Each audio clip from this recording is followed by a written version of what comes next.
بچے قربان کرنا گوارا کر لیے، ایسی ایسی محبتوں کی مثالیں پیش کی، میدان جہاد کے اندر گھوڑوں کو دوڑانا گوارا کر لیا، ایسی ایسی عظیم مثالیں پیش کی۔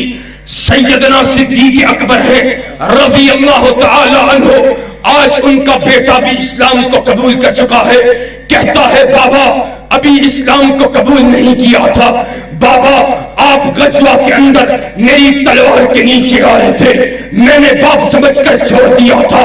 صدیق کے الفاظ سونے کے پانی سے لکھنے کے قابل۔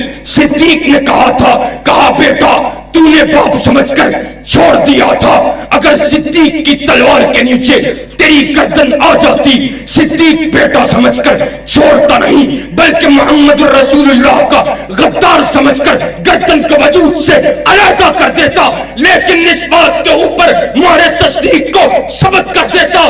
صدیق وہ ہے جو ہر شے کو تج کرنا گوارا کر سکتا ہے، لیکن محمد سے غداری کرنا گوارا نہیں کر سکتا۔ صلی اللہ نعرہ تکبیر، نعرہ تکبیر، شان صحابہ، شان صدیق اکبر، قرآن و سنہ موومنٹ پاکستان۔